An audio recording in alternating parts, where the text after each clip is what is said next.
If you don't vote, for the purposes of the people who make decisions about your life in Washington, you don't matter.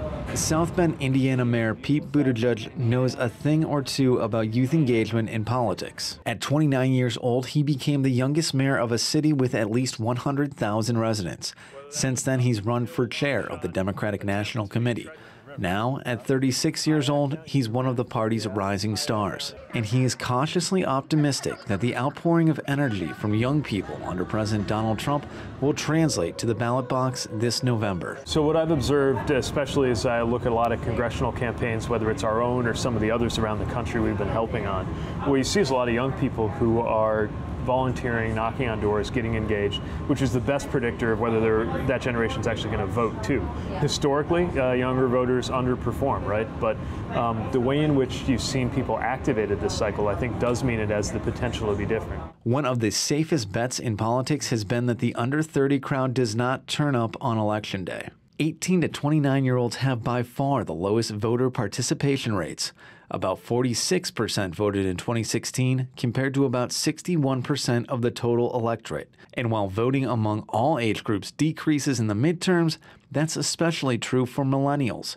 Less than 20% of Americans under 30 voted in 2014, according to the United States Election Project. But there have been signs that 2018 could be different. A handful of surveys have found enthusiasm among young people to be higher this electoral cycle than in the past. A Tufts University-backed study of youth engagement in politics found 34% of 18 to 24-year-olds say they are extremely likely to vote in 2018, a number that more closely resembles a presidential election than a midterm.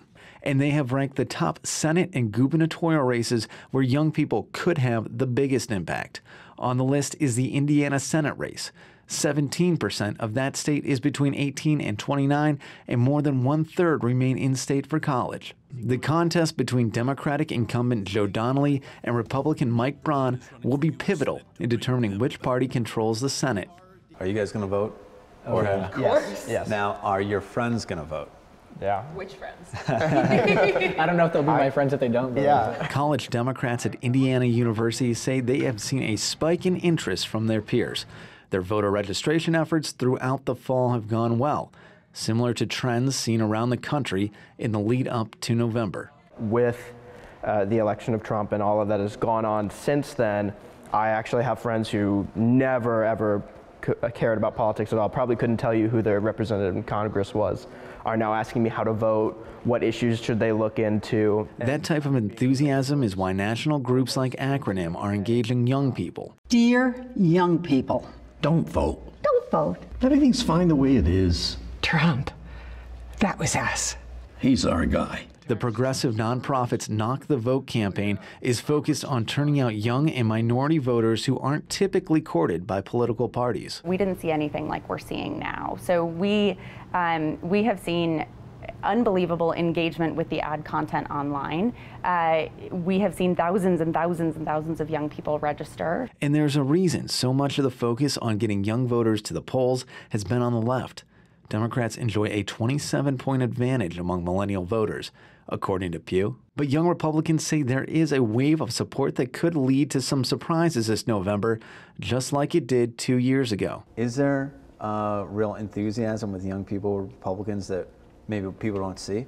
I definitely believe so, especially with how active I have been, not only with this campaign cycle, but also I was highly active in the 2016 campaign cycle as well. A lot of the times you didn't really see at rallies, but there was a majority of the youth vote that actually turned up at that time to support Trump and to support the Republicans. But the trend lines are clear. Trump received just 37% of millennial support in 2016, and the generational gap in party identification has only widened under his administration. I did get some bad looks when I came out as college Republican chair, especially as a female on this campus, and especially during this administration, just because of the rhetoric that has been spoken. But I will say there is support out there, and having a club like College Republicans allows you to feel that a little bit more. And regardless of whom they vote for, the reality is that young people could be a serious electoral force if they choose to be. Millennials now rival baby boomers in occupying the largest share of the American electorate, according to Pew. But that's no consequence if they don't vote. The truth is, it only matters if it happens on election day, right? So young people need to not only raise their voice, but they need to flex some political muscle.